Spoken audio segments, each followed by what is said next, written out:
What's going on, everybody? Josh Engleman here for Stokastic.com, back again with my NBA DFS contenders on FanDuel for Sunday, November 27th.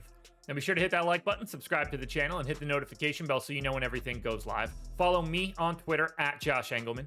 Let me know in the comment section who are your favorite and least favorite plays for today's slate.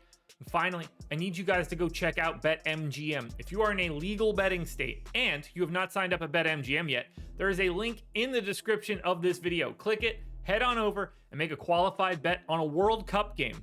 Put $10 on the United States on Tuesday if that's what you want to do. They need to win to move on, so it'll feel fun to cheer for it at the very least.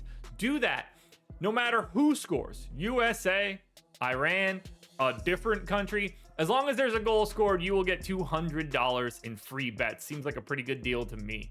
You know what else is good? The bottom of my top 10. Jared Allen, Tyler Hero, Tobias Harris, Al Horford, and Caleb Martin on the outside looking in. Who will be my favorites? My top 5 plays for today? It's time to find out.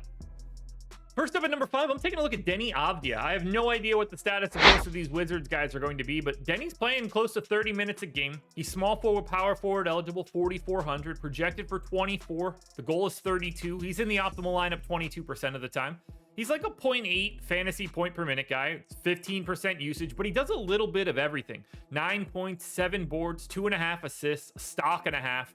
It's not the best matchup in the world against Boston, but they are only 7.5 point dogs, so it should stay relatively competitive.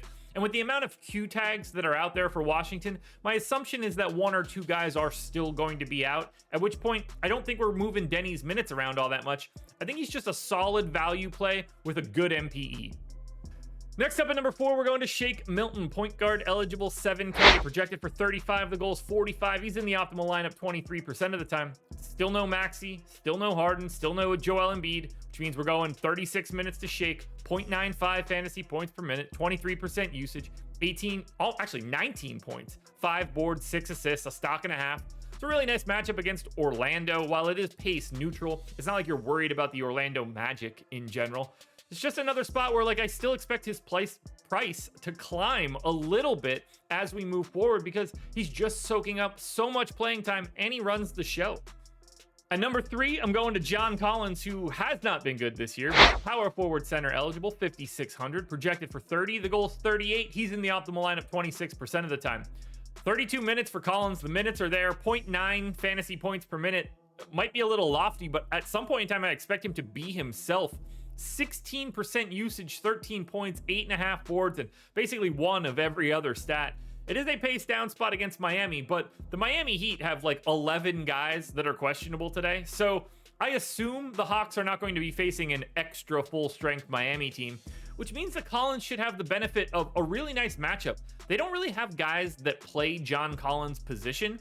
I think he's in a really nice spot to use his size and empower himself to be the old John Collins. Where is the guy that we used to see that was a 40% three-point shooter and an offensive whiz? It's still in there. Maybe DeJounte Murray stole his thunder, but for today against Miami, I think it's great.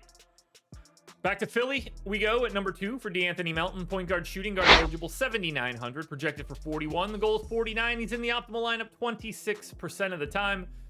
It's the same thing that we just talked about for Shake Milton. All those guys are out for Philadelphia. Melton's playing 36 minutes a game. Now, he's a better per minute guy than Shake is. He's like a 1.1 guy because he can rack up the steals. And if that starts happening on FanDuel, the big point totals start to come here. 17.5 points, 7 boards, 5 assists, 3 stocks, including 2.5 steals and a little under a full block. Same matchup here against Orlando. Orlando also have a ton of guys with Q tags, but Melton looks fine. It doesn't feel right to spend 7,900 on D'Anthony Melton. That doesn't check out, but this is not the same D'Anthony Melton that you're used to playing 22 minutes off the bench. This guy is playing massive minutes, and he does a lot defensively that fits FanDuel's scoring. Now, before we get to that number 1 contender, one last reminder to please hit the like button, subscribe to the channel, and hit the notification bell so you know when everything goes live. You got to follow me on Twitter at Josh Engleman. I need you to let me know in the comment section who your favorite plays are, and then please go sign up at BetMGM using the link in the description. Number one contender for today is pretty easy. It's Jaylen Brown, shooting guard, small forward, eligible 8,500, projected for 46.5. The goal is 52.5, and he is in the optimal lineup 27% of the time. Jason Tatum's out. That should basically be the end of my explanation. 35% usage rate for Jaylen Brown when Jason Tatum is off and the rest of the starters are still around. 36 minutes for Brown, 1.3 fantasy points per minute, 31 real points, 8 boards, 3 assists, a stock and a half. It's a little pace down spot against Washington, but this is not a very good Washington team, and they've got a lot of Q tags right now. Jaylen Brown should just be like $1,000 more expensive or more with no Jason Tatum. He's not, but you could also put him at shooting guard and small forward, so the flexibility is there. This is as easy as it gets. Play a lot of Jaylen Brown. Alrighty, folks, that will do it. Those are my NBA DFS contenders on FanDuel for Sunday, November 27th. DraftKings version's around here somewhere, so check it out. Good luck tonight, everybody. Win some money. We are back again tomorrow morning for another edition of the Contenders.